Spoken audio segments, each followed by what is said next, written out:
Well, thanks for those great presentations. Once again, we have a period of time for question and answer. Please wait for the microphone to arrive and then pose your comments in the form of a question. Yes, sir.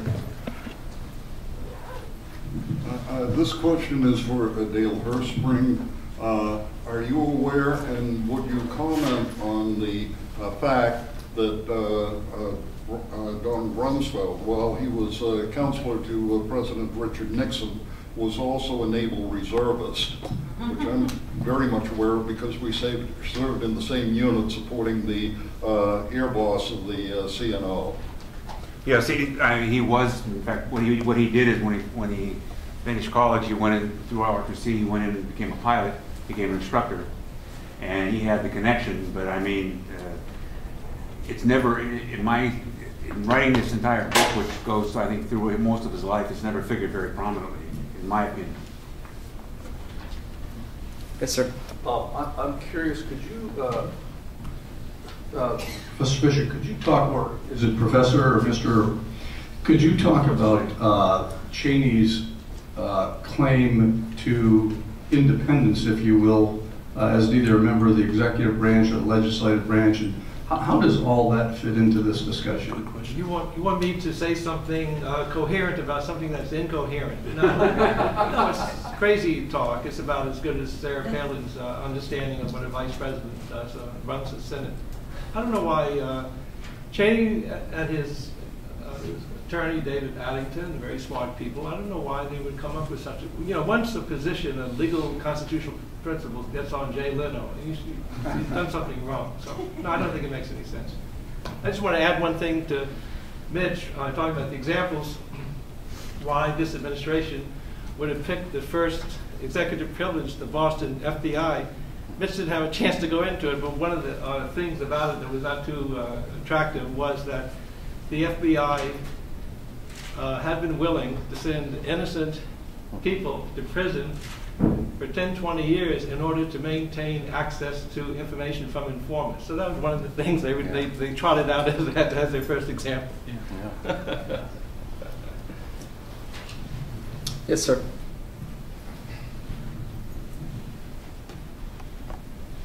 Thank you, Dr. Hersberg, for the wonderful presentation and for your honesty.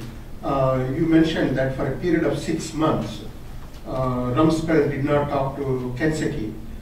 There was any investigation from the Congress and Senate and then President. These three branches found out they were not talking to each other and how the system was functioning. Well, what happened is Rumsfeld was convinced that the future of warfare lay in high technology. You can get rid of troops and use high tech instead. And that's why when we went into the Iraq situation, it was all set up that way.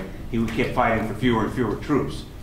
The situation was so bad that on 9/8, he made a speech in the Pentagon accusing the Pentagon of not being with it, not knowing what was going on. And there was an awful lot of talk in Washington that he'd be the first one to leave.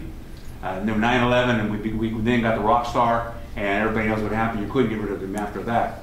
But the relationship between the military and Rumsfeld, let me give you an example. The first thing he did when he came into office, he held a meeting because he wanted to worry about transforming the military. There was not a single military officer present. And, if that doesn't send you a signal, when you're on the JCS or you're one of your chief of staff or chief of naval operations, you're not even included. I'll give you another example.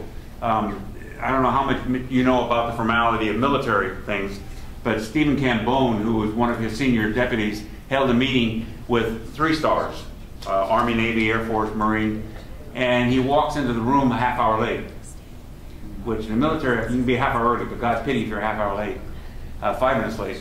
And he walked in the room, he says, well, tell me guys, what do you think about transformation? Now, these are 3 stars. And they just sort of sat there dumb. What do you mean? What do we mean? We're busy people. Tell us what you want. The next time he had the meeting with them, he walked in and they refused to say a word. They wouldn't say anything. And the comment made by one of the senior officers afterwards was, if I was in combat and I had 1 bullet left, I'd shoot that son of a bitch first and let the enemy come in. I mean, that's exactly where these people were in the level of animosity toward Rumsfeld. It's not that, look, the military has to be controlled. Military officers know that. I mean, you take an oath for that. And it's not like they're going to go out and run a coup or something. Too much we spent all the time worrying about running a coup. The Russian military didn't run a coup. The Russian military was livid because of Yeltsin, provided no leadership, just screwed them right and left. And what they want is somebody who's in charge and tells them, here's what we're going to do, and don't get involved in operational tactical things like Lyndon Johnson in Vietnam. You know, they're not going to bomb an outhouse without me telling them to. They expect to be, they want the respect, that's all. And Rumsfeld gave them no respect. Came in and said, these bunch of old farts, they don't know what the hell they're doing. I'm going to change the military. I'm going to make it where it's supposed to be. And guess what? The military hated it.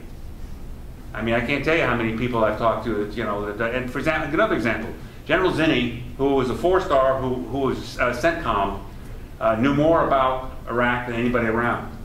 He had criticized Rumsfeld. As a consequence, General Franks, who had been Zinni's deputy and was now a CENTCOM, was forbidden to talk to Zinni. Zinni was declared persona non grata, and he couldn't even talk to him.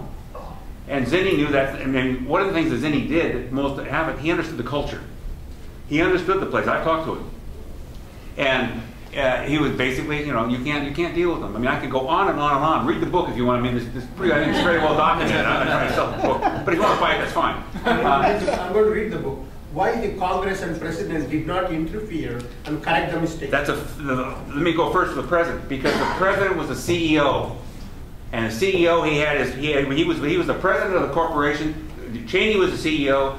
Rumsfeld was in charge. The President's attitude was he did not interfere in what went on in one of the departments. Just as you have a CEO says, I'm not going to interfere in marketing. I'm not going to interfere. The problem is, if you have a marketing office or you have finance, you know if they're working or not, because these profits go up. When you do that with the military, you don't have that kind of you can't put it in numbers. What you have to do is go in and look at the flexibility and work with them. I mean, a lot of these guys have been 30 years driving submarines or driving planes. They know what the hell they're doing. If you've ever been around some of these places, I mean, walk inside of a submarine someday, and if that doesn't intimidate the hell out of you, you've got something wrong with you. Because you've got, you know, they used to have wooden ships and iron men. That I understand.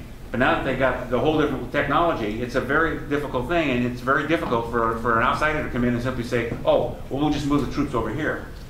I mean, I've written a book going from Roosevelt to the President, and when the presidents like Lyndon Johnson tried to do that, the chiefs came within that close of all resigning because of Lyndon Johnson's interference, telling them in Washington which planes could bomb which area.